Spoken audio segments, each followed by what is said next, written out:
All right, now we've got a couple of quick fire milestones to tick off. The first and easiest one is I need to land on every moon around this gas giant. So we'll start with this barren moon right in front of us.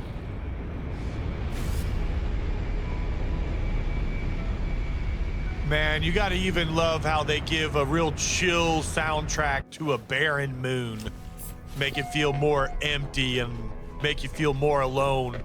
I think I just have to put my feet on the ground for it to count. That will be the achievement for discovering this one. Yeah, we got 1 out of 5. Oh, there's animals on this planet. Look out, Beep Boop. I want to scan these animals. There can't be very many on a barren moon. Come here, you tricky little guy. And that's 2 out of 9. Whoa, look out, buddy. I wasn't doing anything. Why you come charging up at me? All right, I don't think we're gonna run around on this planet and try to find 9 animals. So let's move on to the next moon in this system.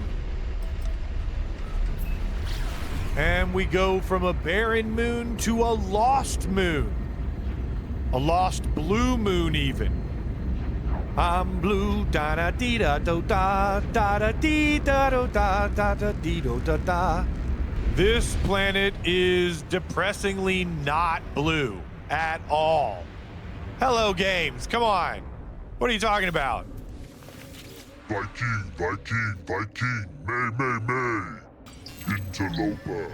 Time to leave this not blue moon. Next is the cloudy moon that also has the vile brood. Now, I believe we need to do a vile grub or whatever and fight the bug that it summons. So maybe we'll get that done on this moon if I remember. At least it has clouds, and I gotta say it's way more blue than the blue moon. We also have a crashed freighter here, so let's check that out. So I'm realizing I was wrong about the knowledge stones. Some planets do have them. There just wasn't any close to that data center that I was at in the last episode. Gra is basically the equivalent of Ehew in Corvex and friend for the Gek. a juicy grub. We need one of these. Is it under the ground? Usually they're just sort of laying on top. But this guy was hiding like a real grub underneath the surface. These were part of an expedition the first time that I did one. And I think, yeah, big old guy. He spawns these littler ones. And the carapace on the outside is like destructible. We'll be able to slowly knock pieces of it off. We already got part of his leg there. There goes a little bit more. For the most part, you don't have to worry about it spitting. It's more about the spawned ones that come in, yeah, sneak up behind you and start smacking you. A little tougher than they look. I'm just gonna pepper it with my neutron cannon, and we'll see how fast I can get this guy to go down. Oh God, my hand is cramping. Just a few more shots. Literally down to my last couple of shots in my Nautilus or neutron cannon. Thank God, 11 shots left. Why aren't you helping, Beep Boop? You only help against the Sentinels, which is kind of cool. You're sort of rebelling against your makers. Metamorphosos. Oh my gosh, it spawned a freaking storm right on top of me. Okay. Oh, I did not mean to fall into a cave. First, let's pop open our checkpoint. Some detoxified slime, choking monstrosity cake, wriggling tack, haunting pie.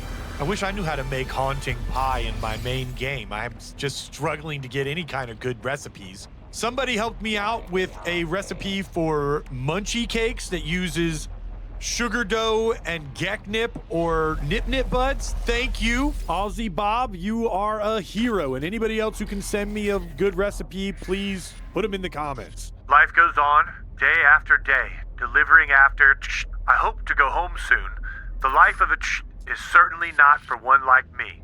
Multiple Sentinel energy signatures detected requiring immediate dropping out of warp. There's the Sentinels. What are they doing? Fighting each other? The Sentinels' ships are engaging each other, ignoring us for now.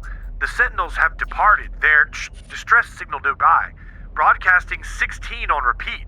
I'm going to go take a look. If you don't know the secret of 16, I'm not going to ruin it in case you haven't played the game yet, but man, is that all over this game.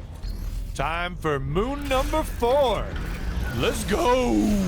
This one's a metallic moon and has dissonance, so we can pick up some crystal shards if we wanted to. We can scan the anomalous animal. Maybe this one has a flying animal because we still have that one to tick off. Although I think this one will be the sort of balls that roll around on the ground if I remember these types of planets. And there they are. At least the red dots are there.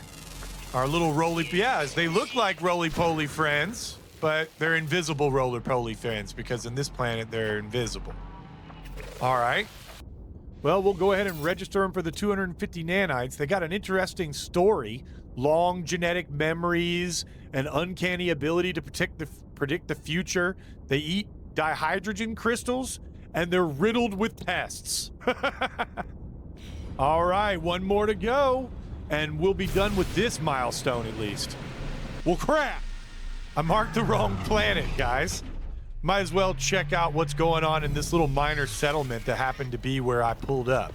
Ooh, creepy looking weapon. Very cool for this playthrough. Oh man, it's only a C-class destroyer of Oswell 10. I'm gonna go ahead and buy it. We've got the money. I just want to see what it looks like. Let me see. Let me get it in my hand. Oh, and the filter on this planet makes the spikes on the back look all funky. That's the one I meant to mark, the corrosive moon with salvageable scrap. And here we are, the last moon on our list. What does it look like? Ooh, some weird circly vegetation with like cayenne peppers hanging off of them. Is that what those are? And the last moon ticked off our list. Nice. I gotta see if I can actually pick one of these cayenne peppers. What are these things? Unexpectedly buoyant. That's the only thing it says about it. It doesn't say it's spicy, and I can't mine them without an advanced laser. Oh, that's right. I'm using this new multi-tool. I gotta decide if I want to switch it out or put in some new mods. I grabbed a couple of spare parts because there were a few lying around for the salvage containers. So we've got a couple extra bits and pieces for Scarlet when we get to the next station. While we're here, I'm gonna go ahead and finish upgrading our advanced mining laser for our new Destroyer of Ogswell 10. I don't think I'm gonna be keeping that multi-tool in our main game, but it's pretty fun to do for now. Now we got a few new parts for Scarlet. Let's see where we can put these on. I want to do the mag field thrusters up underneath our nose here. Put another one on the other side of the landing gear that we've already got. We'll get rid of the other landing gear that was already there. Now this Arcadia sublight thruster is gonna make our pulse drive a lot more efficient. So even though we only got one, we're gonna pop it over here. And just because I like the way it kind of fits in the center there, it doesn't help our stats at all because now we've fully maxed those out, but we want to have an engine sort of at the end of our main shaft, I want to say. I've seen some comments about Scarlet. Listen, no matter what you think, she is a lady. She is not supposed to all right, I get what you're saying though. I do get what you're saying.